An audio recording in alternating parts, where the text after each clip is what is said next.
안녕하세요. 오늘은 한글 품질 표시 만드는 영상에 댓글을 남겨주셔가지고 그 댓글에 대한 답변을 달기 위해서 영상을 녹화하고 있습니다. 우선 제가 처음에 작업했던 데이터가 없어가지고 지금 다시 작업을 했거든요. 지금 저한테 타임라인을 찍어준 그 영상 부분이 아마 이 부분인 것 같아요.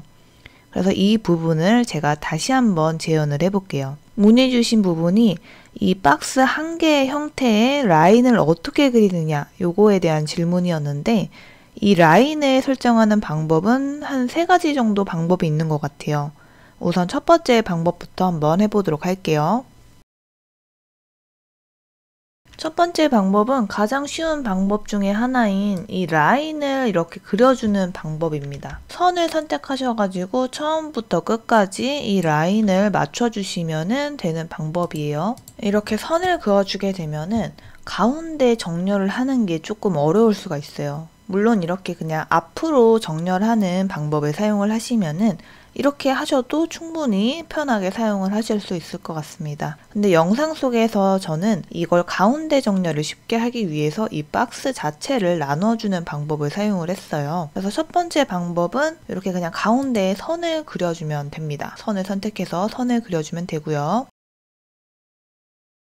그럼 두 번째 방법, 제가 영상 속에서 한 방법 중에 하나인데 뒤에 색깔을 깔아 볼게요. 지금은 흰 색깔로 되어 있어가지고 여러분이 헷갈릴 수가 있는 것 같은데 제가 배경 색깔을 깔아 볼게요. 바탕 색깔이 원래 흰색이었는데 이거를 핑크 색깔로 배경 색깔을 바꿔줬습니다. 이 사각형 박스가 어떻게 생겼는지 설정을 한번 봐볼게요. 박스를 한번 클릭을 해주시고 여기 컬러 창을 보시면은 흰 색깔 배경이 채워져 있고 검정 색깔 선이 채워져 있습니다. 그래서 지금 이렇게 보이는 거고요. 영상 속에서 저는 요거를 그대로 복제를 합니다. 이렇게 오른쪽 라인을 선택을 해주시고 그럼 박스만 선택이 되거든요. 여기서 컨트롤 C, 컨트롤 F를 눌러가지고 이 사각형을 복제를 해준 거예요. 복제를 해줬다는 게 무슨 말이냐? 한번 이동을 해볼게요.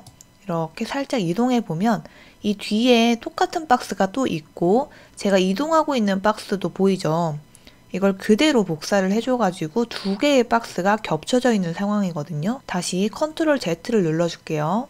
자, 그러면 여러분이 헷갈리지 않도록 저는 이걸 노랑 색깔로 설정을 해볼게요. 자, 노랑 색깔로 색상 피커를 맞춰주시고 확인을 눌러줄게요. 자, 그럼 이렇게 박스 색깔이 노랑 색깔로 바뀐 걸 확인할 수가 있습니다. 박스의 끝을 잡고 줄여볼게요. 영상 속에서는 전체가 다 흰 색깔이어서 이 라인이 자동으로 생기는 것처럼 보이겠지만 실제로는 이 박스가 줄어들어서 이 박스의 경계선이 이 라인처럼 보이게 제가 설정을 한 거예요. 자, 이렇게 내가 원하는 적당한 사이즈로 배치를 해주시면 될 것 같습니다. 네, 지금 노랑 색깔로 박스 색깔을 넣어 놓으니까 확실하게 구별이 되죠. 영상은 배경도 흰색, 제품명 박스 제작하는 것도 흰색, 원래 있던 박스도 흰색이어가지고 이 라인이 그냥 자동으로 생긴 것처럼 보이지만 실제로는 이렇게 줄여가지고 작업을 해준 거예요. 이제 확실하게 보이죠? 자, 그 다음 이제 가운데 정렬을 할 때 이게 조금 편하거든요. 한번 사용을 해볼게요. 오브젝트를 선택을 해주시고 내가 원하는 글씨 선택을 해주시고 다음 Alt키를 누르신 다음에 내가 고정하고 싶은 박스 오브젝트 선택을 해줍니다. 파랑 색깔이 진하게 들어가져요. 이게 고정이 된 거예요. 여기에서 정렬을 눌러줍니다. 그러면 딱 가운데에 맞게 이 글씨가 배치되는 걸 볼 수가 있어요.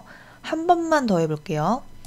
박스 선택해 주시고 내가 설정하고 싶은 오브젝트 설정해 주시고 Alt키를 누르고 내가 고정을 하고 싶은 박스를 선택을 해줍니다. 파랑 색깔이 진하게 들어가져요. 이게 고정이 된 거고요. 정렬로 가셔가지고 정렬을 해주시면은 딱 가운데에 배치가 됩니다. 물론 내가 임의적으로 스마트 가이드를 이용해서 가운데를 배치를 할 수도 있지만 오브젝트랑 오브젝트를 선택을 해가지고 가운데 정렬을 해주는 게 가장 정확할 수 있거든요. 저는 이 방법을 가장 많이 씁니다. 나머지도 이렇게 정렬을 해주면 될 것 같아요. 영상 속에서 제가 한 두 번째 방법이었고요.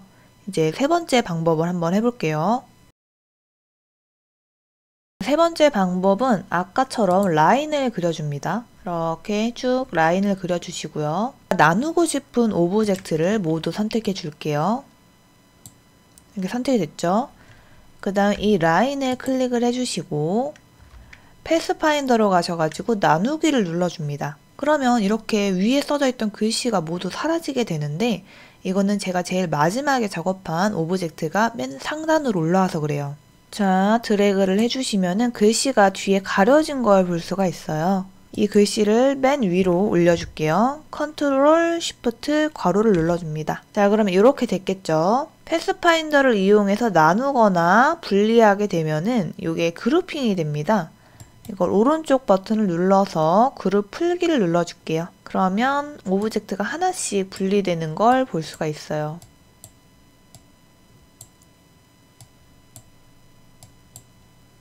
이렇게 설정이 되겠죠? 그래서 만약에 나는 이렇게 나누는 형태가 좋다 하시는 경우에는 이렇게 나눠서 사용을 해주시면 될 것 같아요. 이 나누기를 사용을 하게 되면은 오브젝트끼리 딱딱 맞아 떨어져야 이렇게 깔끔하게 잘리게 되고요.